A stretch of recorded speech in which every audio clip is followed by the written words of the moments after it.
Hello and welcome everybody. The event today will focus on the creation of intranets using Drive and Overdrive. And these allow you to share company information with your employees. And we'll talk about other uses of Overdrive as well as we go through. My name is Sean Power and I'll be taking you through the session today. I'm going to provide a general introduction to Overdrive for those of you who haven't seen it before or haven't spent much time within it. And then there'll be a demo of how it can be used specifically for intranets. So you will see it in action. If you do have any questions during the event, then please use the chat in this Meet event. Just click on the comment icon at the top right of the screen to open it. We'll answer any questions raised at the end of the session. And we'll also open the mics if you want to at the end of the session, so you can ask any questions through your mic in the Q&A session. Any we don't get to reply during the event, then we'll reply directly after the event. So we'll make sure that we follow up individually. So feel free to ask any questions as they occur to you. The event today will last around 30 minutes and we'll make a recording available afterwards, so you can review the information or share it with your colleagues after the event. After this main session, which lasts about 30 minutes, we'll be continuing for another 10 or 15 minutes for those who want to stay along.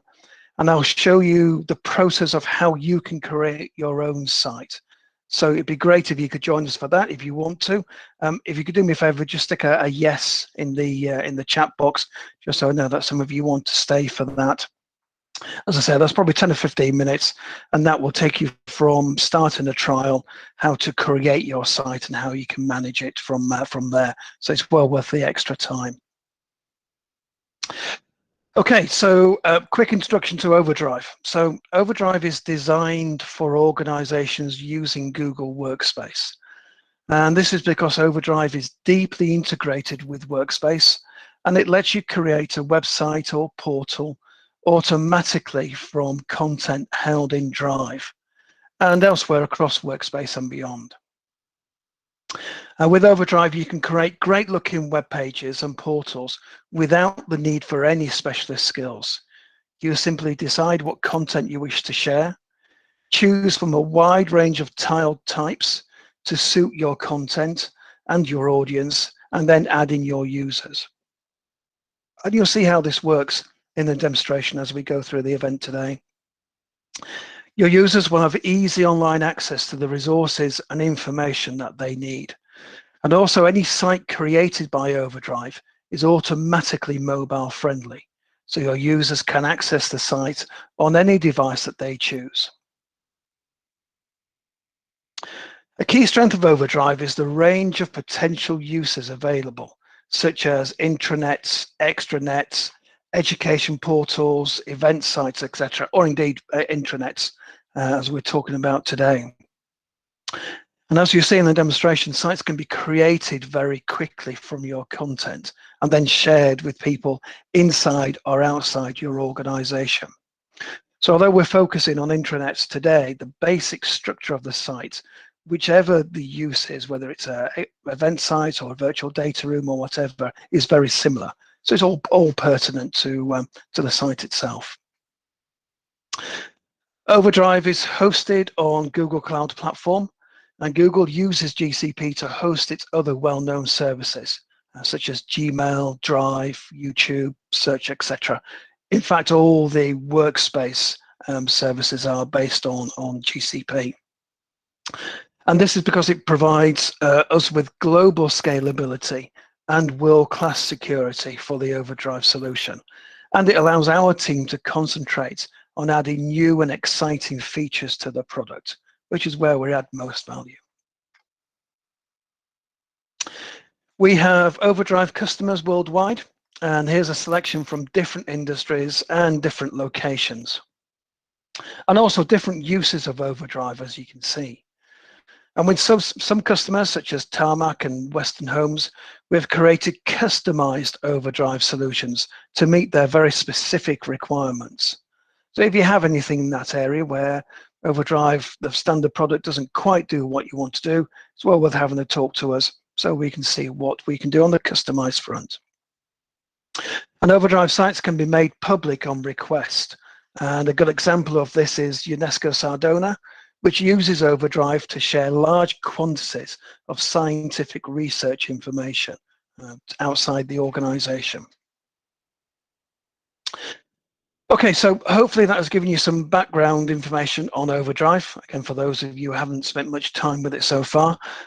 I'm now going to show you a few features of Overdrive on a demonstration site, just so you can see what a finished site could look like and how it could act for you. So here we have a public demonstration of intranet site for Overdrive, and we'll send you the links to this site after today's session so you can visit yourself and have a look around. There is a tour of the site available, which shows you some of the features, and I'd encourage you to review this tour, as it will show you some of the features that I'm not showing today and show you even more of the functions available within Overdrive. So this is the home page, and it's quite a busy page, as you can see, but it highlights some of the features which might be appropriate for your home page. We have a static image, and we've also got an interactive report from Google Data Studio here, in this case showing customer satisfaction ratings.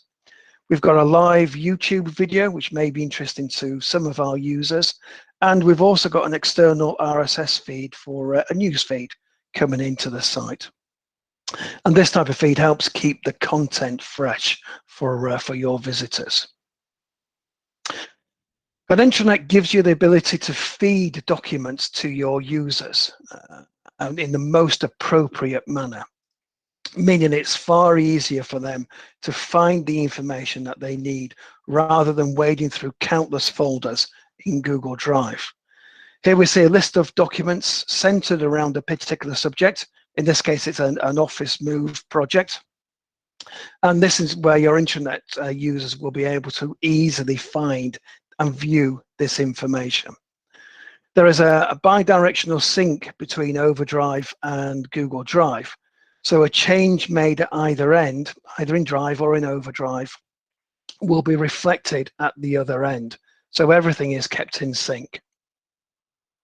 And one of the great features of Overdrive is its ability to display content in different ways. And under the resources section here and manuals, I have this mocked up business process manual. So this shows an embedded Google Doc. And this is where we take the contents from a doc and embed them directly on the page. And in this case, we've added a neat feature to paginate the document to make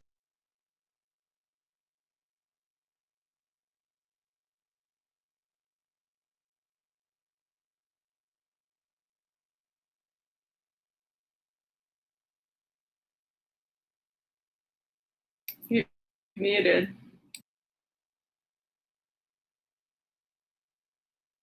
Sean, we can't hear you.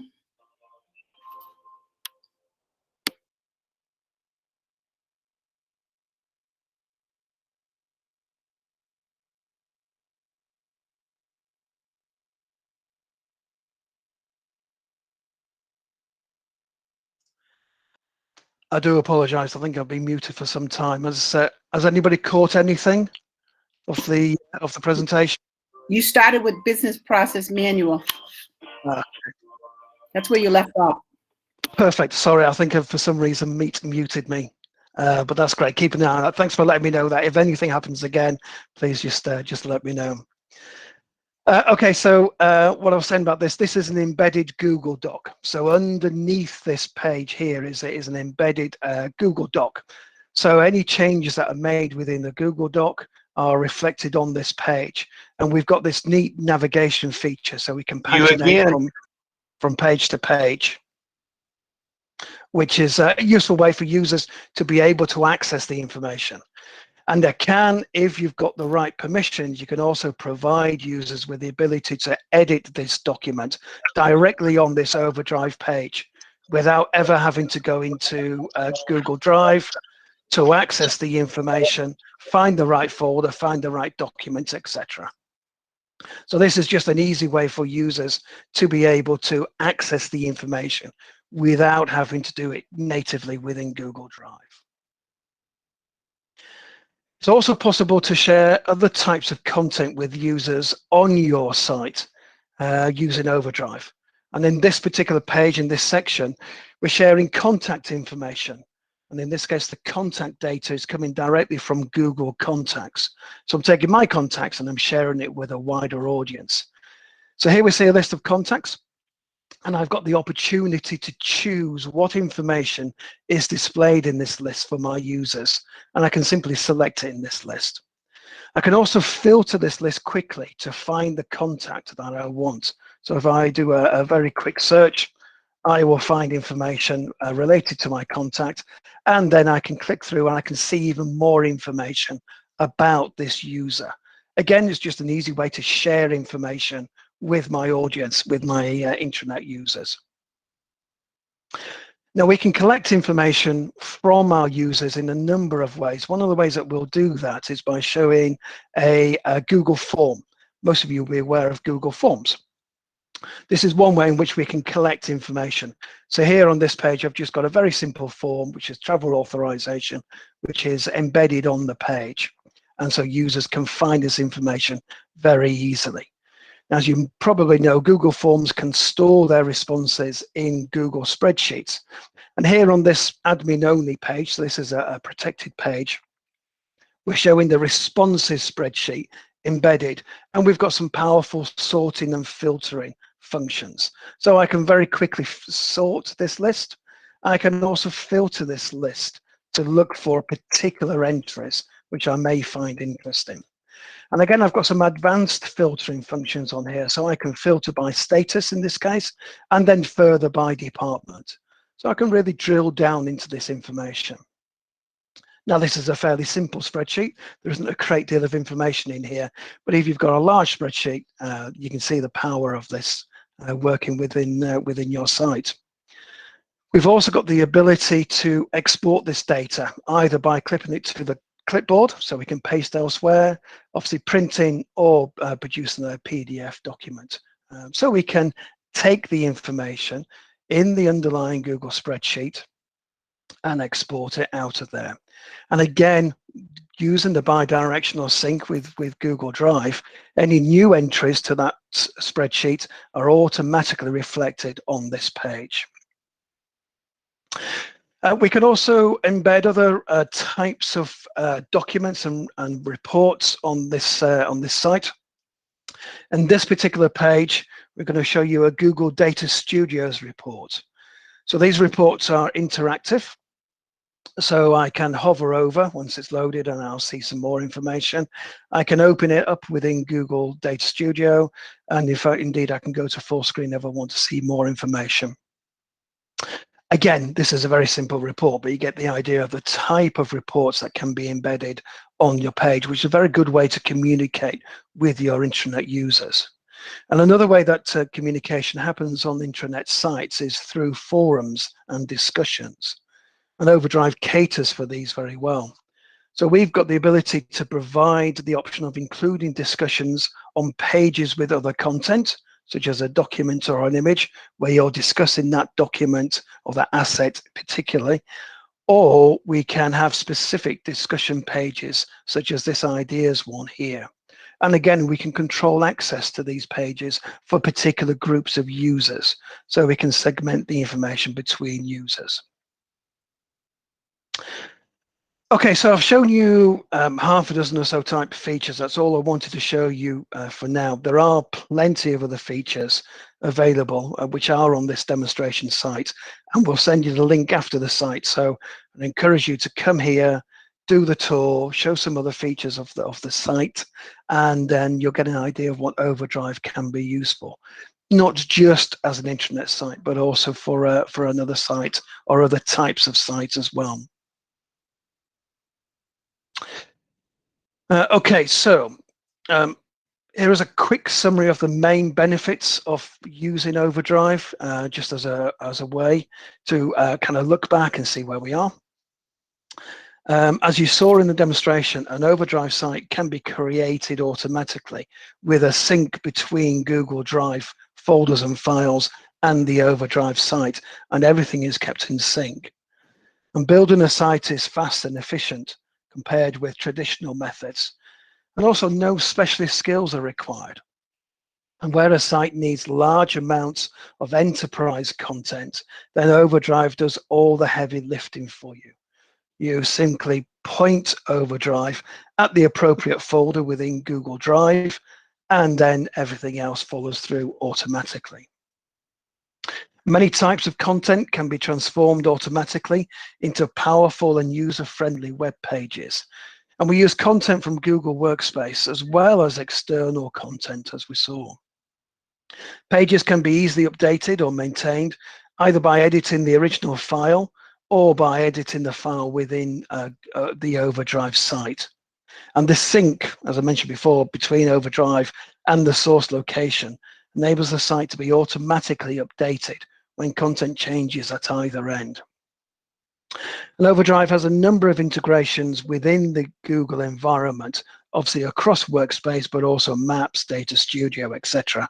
And it also integrates with products outside Google, such as a Smartsheet and even Microsoft OneDrive.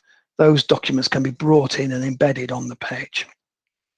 And finally, Overdrive can be customized, as we discussed before, to meet specific requirements. So if the standard product doesn't quite do it, then for you there and your requirements, then we can bend it to suit your requirements. Okay, so a quick look at the licensing model. Overdrive pricing starts at $1 per user per month. And we have a discount available for education and non-profit organizations. And one important thing to remember is that the number of sites that can be created is unlimited, which means your users can create as many sites for as many different uses as they need under this licensing scheme. And sites can be in use for long-term, like your intranet site or an extranet site with a client. But there might also be short-term sites. So you may have an event running next month there. You want to collect the presentation materials and speaker information and feedback forms, etc. Where you can spin up a site very quickly using Overdrive, use it for the period of time that you need it, and then just discard it. So you've got a great deal of flexibility in terms of how you use, because you can create as many sites as you want.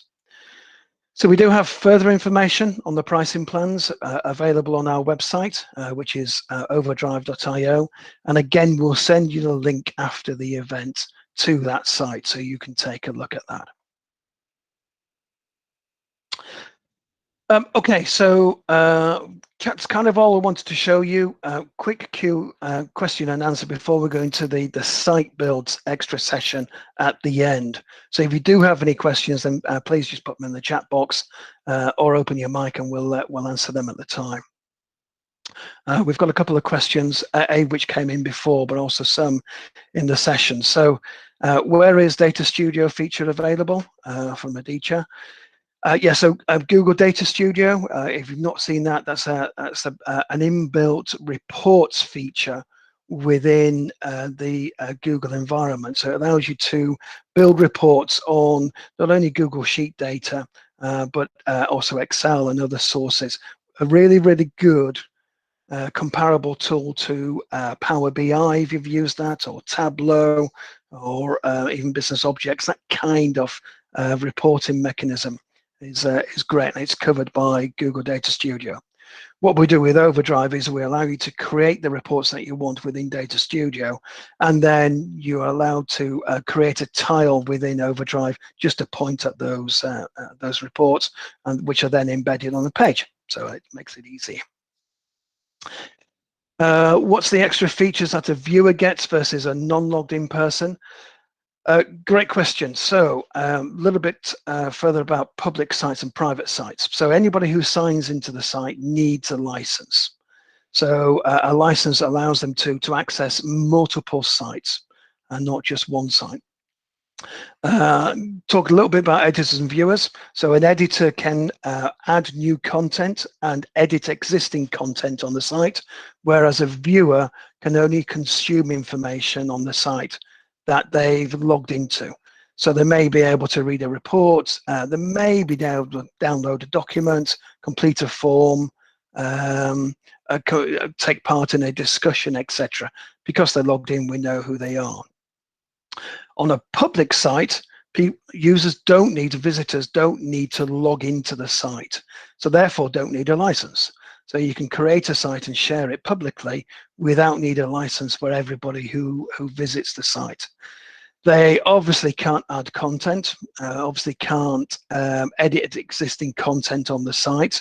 They can complete forms. They can't take part in discussions because they're not logged in. So there are some minor differences between viewers who sign into a site, into a private site, and visitors to a public site. The main difference is the site itself. So a public site, anybody can see the information. You can choose whether the sites are indexed by the search engines or not, but essentially anybody can find the information on the site and consume that information. Whereas a private site, only those users who you agree can access the site actually can gain access. So hopefully that's answered the question, Renaud. Let me know if not, and we'll go into more details. Carlos, what about responsive look and feel on mobile phones? Yeah, so it's a responsive design site, Carlos. So if you're accessing the site on a smaller screen, it automatically shrinks. We do things like shrink the menus, and then obviously shrink the images and content, etc. So we do a pretty good job of that on different size devices, and it's all done automatically. Question from Rachel. Am I understanding correctly that we can use this in our business for employees to review SOPs and manuals? If so, what is the best way to get that started? Is an easy search function that we have hundreds of pages in our SOP? Yes, so quick question about search. So search works in a number of ways. By standard, you are searching just for document titles. So I can do a search and it'll find anything, not just documents, but images, obviously spreadsheets, anything else, forms which match that criteria. You also have the option of being able to search inside certain types of documents. So inside Google Docs, Sheets, Slides, and also inside PDF documents as well. And then we can also customize that search function by allowing you to say only search for folders or only search for files of a particular type. We've got that capability as well. So the easiest way is, you've probably got that information in Overdrive, sorry, in Google Drive at the moment, Rachel. Just point Overdrive at that Google Drive structure and the site will be built, and then you can have a play. If you're staying on for the site build extra session, then I'll show you how you do that, which might be interesting. It's a really quick way to get going. Can you set different levels of permission to different parts of the site or subsites? Question from Barbara. Yeah, absolutely, you can do that. A number of ways we can do that. The easiest way is that we can inherit Google Drive permissions. So if I or a user can see a folder or an asset within Google Drive, then they'll be able to see that folder or asset within the Overdrive site. We do have different ways that we can do that, which give you more granular control, but that's definitely the easiest way to do that. So it's definitely possible. Okay, so I think that's it for questions. I don't think there's anything else. If you do think of any, then again, please just throw them into the chat box. So here are some recommended next steps as you investigate Overdrive. You could create a trial site to try out some of the features shown in the demonstration, and we'll send you the link to the site after the session, so you can follow that up. And we'll also send you links to start your trial and also to the existing sites, the demonstration sites. So that's useful because you'll see a finished site, see what it might look like, and then you can share it with your colleagues. If you do have more complex requirements, then we can arrange an individual call either with ourselves or one of our partners. So we'll look at your requirements in detail and advise on the best approach. So we'll follow up with this information, including the links. And if you've got any further questions, please just reply back to that message, and we'll happily take it from there. So that's all from us today. Thanks everyone for joining or watching the recording if you're watching recorded. And we look forward to seeing what you'll be using Overdrive for. If anyone is staying around to watch the site build process, then please hang on a couple of minutes while I grab a drink, and we'll start at that point. So thanks everybody for attending.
Okay, so that's great. Thanks everybody for staying on. Again, we'll be recording this session, so you can review it later, share it with colleagues, etc. This is much less formal than the first session. So again, if there's any questions, just bob them into the chat box, or just unmute your mic and we'll answer those at the time as we go through. Purpose of this session is to give you an idea of how you get started. You can start a trial, but how do you take that trial to create a site? Because that's kind of the next stage in the process. So we'll be taking you through that. There are two ways to create a site. One is to start with a blank canvas. So you're starting a blank site without any relationship to Google Drive. You've got no content in there, no structure. You're just going to build the site on the fly and see how that goes. That's quite a useful way to do it. More popular is probably starting with a structure within Google Drive and building the site from there, because your data is probably already in there. And that's what I'll show you, because as I said, that's probably more popular. So I've got this structure in here. I've got some top level folder, this intranet new. These have got some child folders in here, and some of these have got some content in as well, some assets which have already been created. So what I want to do is come to this top level folder. I'll right click on there, and I've got this option with open with Overdrive. Now I've pre-authorized Overdrive through the marketplace. You may not have done that already, so if not, then just go to this connect more apps. The marketplace will open up. You can search for Overdrive, authorize it either just for your account or for your domain as appropriate, and then you'll be in the same position. But in this case, I'll just say open with Overdrive. First thing that Overdrive does is that it kind of checks who I am. So it's using my Google credentials to do that. So I'm just going to sign in with Google. I'll talk later about the various options for signing in, how you can extend that, make that easier for users. But for the moment, I'll just use the default signing, which is Google. Whenever you create something, your first site, you get this tool, which is very similar to the public site tool. It takes you through one or two ways that you can create a site and what you can do, etc. I'm not going to do this because I'll show you some different things. So I'll just close that off. That's my site created. So I've taken all that information that sits within Google Drive, and I've got a site created, including all my subfolders, all the assets which have sat in those subfolders, and everything has come across. Now, if this was a really quick site that I wanted to create, for a really quick project or an event perhaps, I could just share this with my users. Probably won't do that because I want to customize it in some way. So what I'll do, first thing I'll do is I'm going to deal with the look and feel of the site. I'm going to change the colors, the fonts, logos, kind of site design, etc. And I do this under here. You'll get used to coming here. This is what we call the cog menu. So if you speak to our support team, they'll quite often say just go to the cog menu, and that's where it is. And that's because the admin functions are under here. And the one I want in this case is template designer. Template designer gives a whole plethora of options. I can change fonts, colors, logos, borders, page styles, anything that I want to make the site look the way that I want it to. Probably not going to spend a great deal of time on that, but so what I can do, I can choose one of these predetermined templates, which I'll choose this one, and you see it'll change in the background. And you can design your own templates as well and reuse those. Even though I've chosen one of these templates, I can still go back into here and I can still change certain things as I want, and you see it changing in the background. So you'll get an idea, like the things that you do change as you do them, which is really useful. So that's great. So I've done that. I'm going to spend some time in there, probably more than I have, and I'm happy with that. So I'll just click save just to commit the changes. Now everybody who visits this site, this is the version, this is the view that they will see, including the colors, layouts, etc. I'll probably also add a logo. I might match the colors to my branding scheme, but in this case, I think I've done enough on that. What's important now is how the information is presented to the users, and that varies from depending on which type of site it is.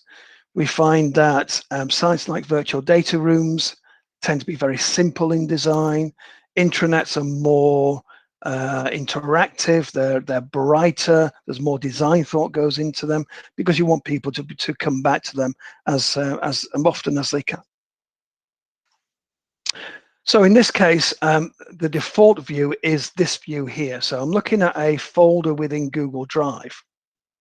So a folder in Google Drive becomes a menu item within Overdrive. And it's got a series of subfolders, and it's got the content in here, just like a details view of that folder. Every page that's created on this site will have this view, and that will work for most pages, but definitely not for my home page. So I'm going to change this. And I change this using this function here called Page Builder. Simply click on the pencil icon, and then I'm effectively in edit mode. I'm changing it because I'm an administrator. I'm changing the way that this page looks and how it's displayed to users. First thing I'm going to do is come up here to this trash icon and get rid of that because I don't want that. And then we're going to decide what I do want on this page. So I'm going to start with an image box. So here I'm just going to click on the image box, and an image tile appears here. And next I'll have a text box because I'll show you how to build some text images.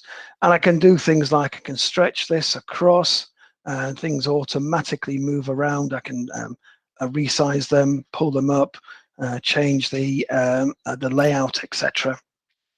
And I'll just keep going down here. So next I'm going to add a document. I'm going to add, hey, let's add a Twitter feed. What else under here? I could add a YouTube video, etc. So I can have a play with this and get the page to look the way that I want it to look. So once I've got an idea of how the page is set up, I can come up here, and this is the icon I'm interested in now. This is the configuration icon. And the options that I get depend on the type of tile that I've chosen. So I've chosen an image tile for this one. So it's giving me the options to choose an image and then to configure that image. So I can very quickly choose an image, and you can see that I can choose one from Drive or shared drives. I can upload one. I can choose by URL or choose from my photo album. So I can choose it from anywhere really. But I'll choose Google Drive, And let's go for fundraising. That sounds like a good one. Again, I won't play with the options, so you'll see it might be slightly stretched, but yeah, that looks okay. And then if I go into this text box, you see that the option changes. So I can choose to put some information in here if I want to. I can just type this. I can change this. I can, add some bold in here. I've got the ability to put code in here. So I've got something very specific. I can get specific on here. Probably won't need to, but it's there if I need to.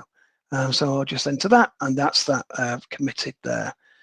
Here, this is a Google Doc, if I remember. So again, the dialog changes. I can choose a Google Doc from here. It's just doing a quick search, looking at recent documents. I'll just quickly choose one, and I'll choose some options. And let's get that done. That's on the page. So you'll see, and then I can carry on for all my tiles on this page, and then I can click Save. So I'm committing those changes, and you'll see I can see my doc, my text is here, and my image is here. What I'm seeing now is what the users and visitors to this page will see. So I've gone from edit mode and I'm now in view mode, but it's exactly the same page. So you can see exactly what effect your changes make onto the page. Okay, so am I going to do this for every page on my site? Well, probably not, but the important pages like my home page or any particular important pages, any sectional pages, well, I'm going to do it for them. And then I can brighten it up by adding some colors and dealing with the design, etc. So all that is all very interesting. The other thing that I would need to do is here in user settings is add my users, and I simply paste in their email addresses and choose what role they've got. Remember, we talked previously about viewers and editors, and I can decide whether they get an email invitation or not. And then for existing users, I can see when they logged on, what role they've got, what administration permissions, etc. So I can amend those if I need to. And when we're logging in users, as I said before, the default login process is always Google. So always log in with the Google credentials. But I've got the option to extend that. So again, to the cog menu, I'm coming to site settings. Site settings changes things about the site and how users can access the site. So I can either say that anybody from certain domains, I'm going to add them in. So if I've got an email address from that domain, then I'm automatically entered into the site. Or I can say, well, log in with Facebook, Microsoft, Salesforce, or even email and password. So users don't necessarily need to have a Google account. I'm thinking about external sites now. They don't have to need a Google account, and they can still log in just using email and password. Okay, kind of the quick view. Hopefully that's given you enough to get started. There is the help function here. So this question mark here, and this is great.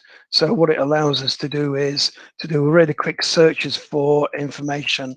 And you're looking at our help site here. We've also got another help site.